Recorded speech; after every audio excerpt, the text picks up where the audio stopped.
When Lucas makes it for you, it tastes amazing. And I wait to have my coffee with my breakfast. No, it all melted, but thank you so much for the thought. He does it every morning.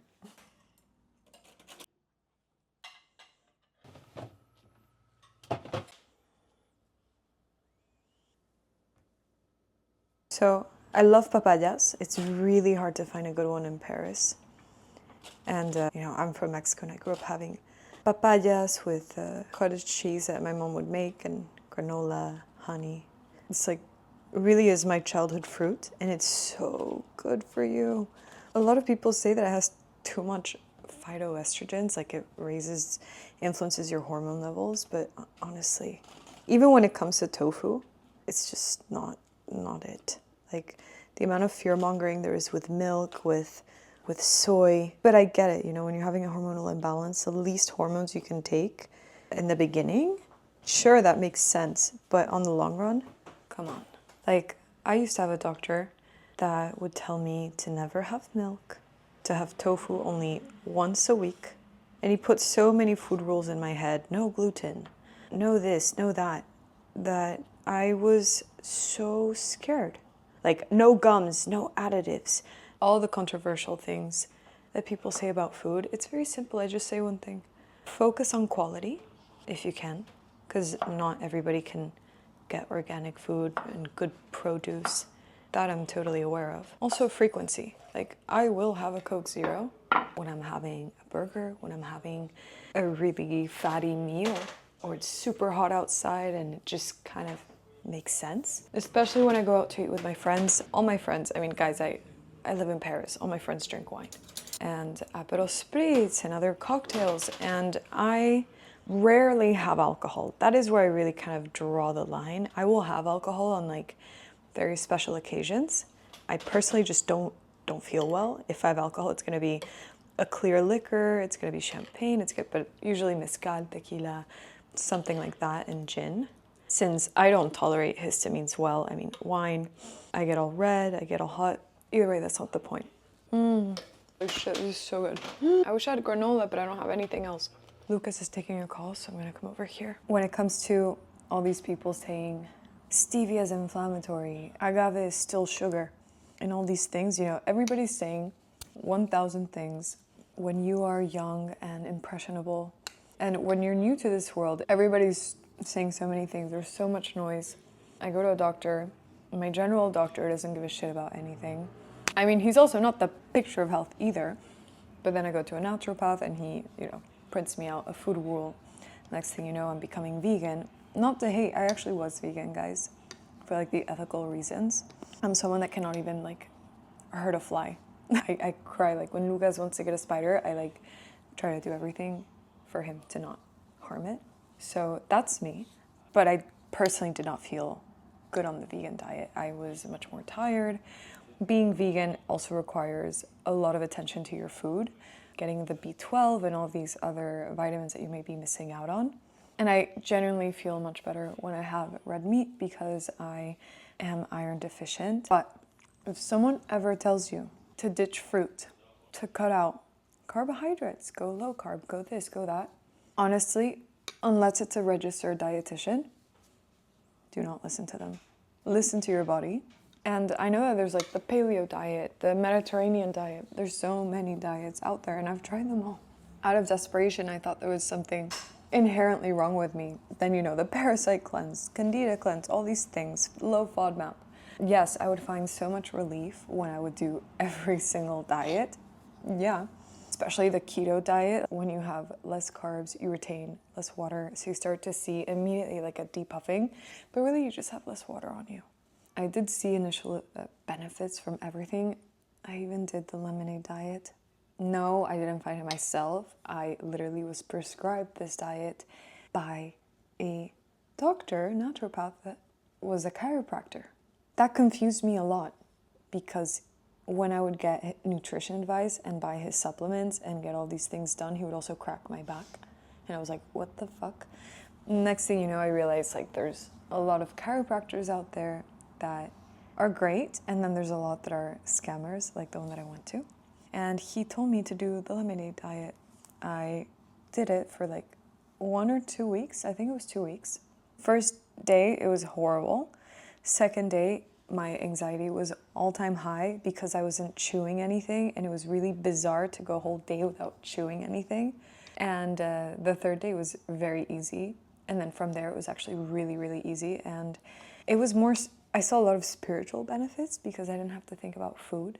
And that's something that I had a big issue with when I entered the wellness world. And I was like, okay, medical medium. It was like the first thing I ever saw.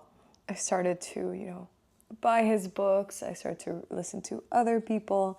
Next thing you know, I was like, oh, glucose goddess says you should never have fruit. Like, what is this? Like, bananas are not even like natural anymore. All this fear-mongering BS that I was slowly starting to be scared of eating normally. Eating my mom's cooking, my friends going out to eat. I was so terrified to choose anything on the menu. Seed oils this, seed oils that. Can you like ask the chef what oil are they using? What sugar are you using? It got to the point where it got out of control because I really believed in their bullshit. And what was the point of what I was saying? And so I started to consciously always be worried about what I was eating. I still didn't get better. So then I went into the world of macros, calorie counting, with, the fitness bros, that mentality. That was horrible because then I was really fixating on my intake. I had all this food noise. I started to snack because it would budget my snacking calories and my macros. So then I was forcing myself to, meet my macros, meet my meal plan. And I was completely going against my hunger cues because I was just doing what I should be doing with this plan. Lo and behold, I completely lost my hunger signal communication with myself. I had this food noise that I could never tune off. And I was in the worst place with my health, my mental health, and my relationship with my body, and food primarily. And so thankfully I went into the research. This is when I met an Ayurvedic doctor in Rajasthan, India, and she, was telling me white rice is totally fine for you to have. Fruit is amazing for you. What are you talking about? And the way that she spoke to me, and also the scenery, the beauty of the place, I was just like, what am I doing in the US? What the fuck is America doing to me? I had the best food in India. It's one of my favorite cuisines now. And I felt so much better. She gave me a few recipes to take home to help me with my PCOS, my IBS. I started making it. I felt incredible. And I realized I was eating everything that all the other wellness gurus were telling me not to consume. And that's when I realized, okay, fuck this. It really is all about what works for your body. More than that, your ancestral diet, where your ancestors come from. I think, in my opinion, that influences the right diet for you more than anything. And that's how I started to clean up my mind. But I cannot deny that all the research shows that for PCOS, the best thing you can do is consume a low glycemic diet. Do not consume food that will spike your blood sugar very quickly. And that is refined carbs, processed foods. But you can still have those foods that are high glycemic, like a banana, other fruits, like watermelon, and you just pair it with a fat or a protein like me right now, and you're good to go because the healthy fat and the protein source will help tame down that blood sugar spike. There you go. That's all you have to do. Just pair strategically, have balanced snacks and meals, and you don't have to worry about anybody else's bullshit. But again, quality is king. So, I love talking to you guys, but I'm gonna finish my coffee while I start working because I'm a little bit behind. Right now I'm gonna open up my emails, see what calls I have today. Today's a super packed day. We have calls until, I'll be having calls until 9 p.m. I wish I could be more active on social media and, posting more videos. But the reality is my life right now is back-to-back calls and planning and strategizing with Lucas and our incredible team. So I'm gonna get off, prepare my day, and I'll see you guys when I make my hormone balancing drink in an hour and a half. See you soon.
So now I'm gonna have my hormone balancing drink. Just 1 scoop, twice a day for me. I mean, twice a day to see maximum benefits. Oh.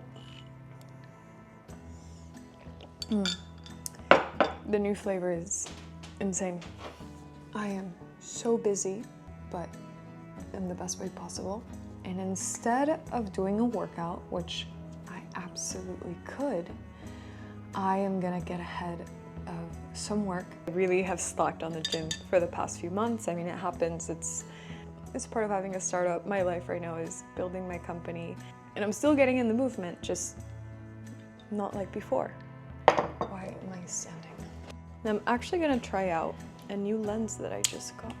So this is like ideal for vlogging, I've been told. And it gives like a misty effect. Okay, this is with the filter. Why don't it come off? This is without. You guys tell me what you prefer. I don't know. Okay, we'll try it out for the end of the video. But yeah, guys, so as I was saying, this is a very unrealistic morning routine because I work from home. I'm an entrepreneur and I choose my hours. And I also work on US time. So I pretty much have until 3 p.m. until everybody starts to wake up.